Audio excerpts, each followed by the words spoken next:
Hello, everyone. My name is Angela, middle initial K, last name Durden, and this is Punctuation is Power. Today we have part two, the misuse of punctuational power. Don't aggravate a reader for no good reason. So, we're going to start out today. If you haven't seen part one, it should be in this playlist that this particular thing is in. I'm going to read you a sentence. I know that it's going to be a little, well, you just tell me. Sentence. This, that is, this one sentence, copies exactly, or almost exactly, though some may disagree. But that's for another time to discuss. Style? Yes, the style of a writer whose style, true, some call it searching for a style, has not been found, nay, clarified. Now, I edited a book for somebody, and what I did was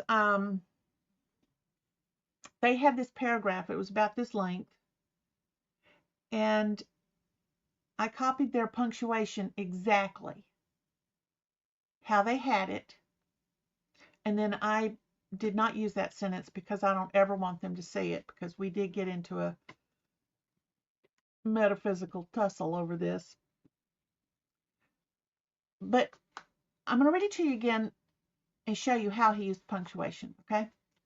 Sentence, comma, this, comma, that is, comma, this one sentence, comma, copies exactly, semicolon, or almost exactly, though some may disagree, exclamation point. But that's for another time to discuss, comma, style, period. Yes, comma, the style of a writer whose style, comma, true, some call it searching for a style, comma, has not been found, comma, nay, clarified, period. His paragraph was even worse, though the punctuation is exactly with the words and how he used them. But it's very painful. And I said to him, you really need to redo this. He had a lot of stuff like that in his book. And it was so hard to read. And I was being motivated because he was paying me to edit his book. This was not the first book he'd ever written. He'd written quite a few, of which I had edited the previous one. And he said, wow, everybody loved my last book. And he said, see, I told you it didn't need to be edited. He totally forgot that he had paid me good money to edit his book. And then when I would ask him about things, he'd say, yeah, yeah, yeah. And I'd do it. But he got the big head. It's a long story. I think there was something, I think he was going through some health problems and wasn't thinking real straight. But nevertheless, what his statement to me was that, well, he was unequivocal in his statement when he said, don't change my voice. In that, he was a lot like E.E. Cummings. I don't know if y'all know him or not, but E.E. Cummings had a whole different method of writing his books. Everybody thought that he wrote these odd poems, but I read where he was asked how he comes up with this, and he said, I put it on the page, and then I go through and I mark out all the words that don't need to be there. He just marks them out. And he said, what is left, as it's placed on the page, is like reading this short version of what he wanted, but it's powerful and punchy. Well, I don't like to read E.E. Cummings, but a lot of people do. So I'm going to rewrite that original sentence that I just read you a minute ago and see if it doesn't sound better. Those inverted sentences and fragments won't be helped by tweaking. They need a rewrite. So the question is, Is aggravating a reader a bad thing? No. In fact, if you don't make a reader mad at some point in your story because of something, then maybe you don't have a good story. Or if you don't make them cry or laugh or some sort of emotional response. What you don't want to do is aggravate them because they can't tell what in the hell you mean. That is completely different. People, don't get me started on how many times people change their characters' names halfway through a book and forget to go and change them everywhere else. Happens all the time. All the time. But I don't think they know how to use the search feature in their word processing program.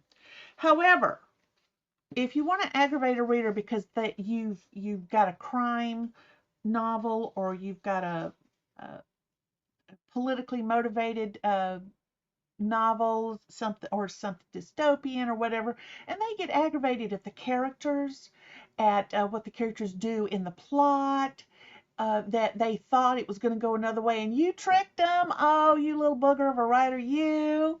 Well, those are all good things because that's the interaction that you have with your readers.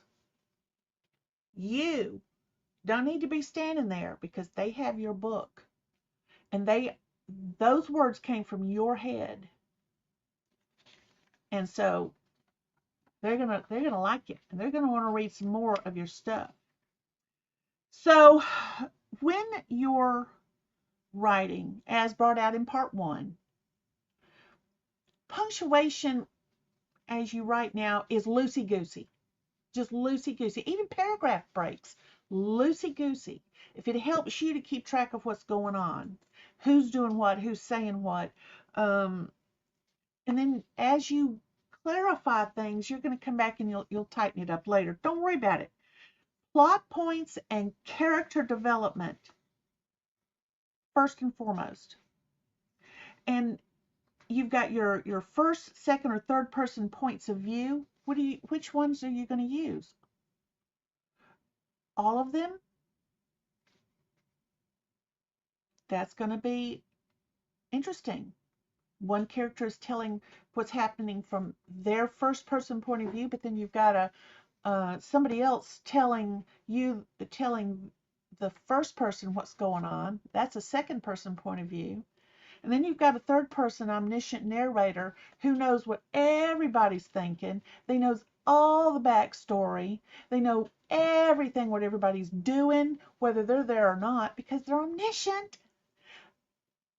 So if you're going to use different kinds of points of view, first, second, or third, first and second, first and third, second and third,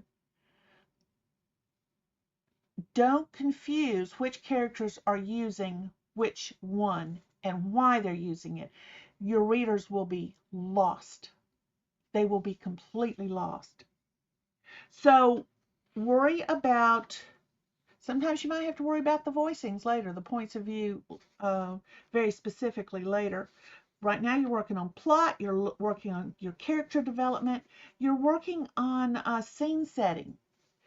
Do your chapters have cliffhangers? Something that people go, I don't want to stop right this minute, but I'm gonna mark my place because I gotta go cook supper, or I gotta go to work, or whatever. You want the cliffhangers to drive the story, so that your book will be a page turner. You know, some people say, well, I couldn't put your book down.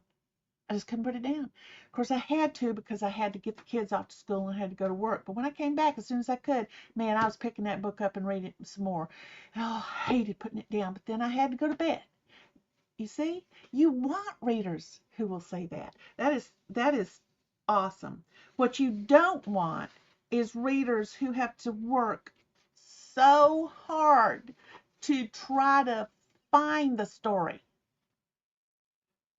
They would find the stories between commas flung willy-nilly, periods used without rhyme or reason, exclamation points shouting everywhere. Um, other punctuation marks running roughshod over your characters in your plot. But don't just go light on the punctuation when you're first writing. Because when you're first writing, that's your draft anyway. Lots going to change. A lot is going to change. And if you breeze through writing a whole novel and you never go back and read it yourself and you go, oh, I feel so good. I wrote a novel and it just came out of this inspiration. I don't know where it came from. It's just poured out of me. But you don't go back to check your punctuation and your characters, make sure it all makes sense. Then you know what? You just had a feel good moment all by your little lonesome because nobody else is going to want to read it. So you can aggravate. You can aggravate a reader with plot tension. You can intensify their engrossment in the character's journey. For instance, you can have a single male who's never been married, he's been kind of a playa, but he's a good guy and he needs to solve a mystery. And yet he meets a woman that he never would have thought of wanting to be with, much less marry, and finds himself to be the marrying kind and is enjoying this thing. Here he's in his late 40s, early 50s, been free breezy all his life. Well, as you tell that story, you see how people will latch onto that and they're going to enjoy it and they're going to have fun with it. They're going to say, yeah, I can understand that. I know somebody who went through that journey, or I'm going through that journey, or wonder if I'll ever go through that journey. It's going to be something. You can make your readers love, hate, agree, or disagree with your characters, with the plot, even how you end the book. You always want to leave them wanting more. You want to leave them with a satisfying, even if it's one of, darn, I wish it had ended the other way, but wow, it was such a great story. Awesome. You see? And if you pay too much attention to punctuation at first, you will not serve the story well. Punctuation has its place. Lightly, lightly, lightly, lightly, as you're writing. Lightly, lightly, as you're getting your characters and your plots. Once you have that pretty much how you want it, you're going, okay, from here to here, good stuff. We're ready to rock and roll. Now, you start looking at your punctuation with a critical eye, okay?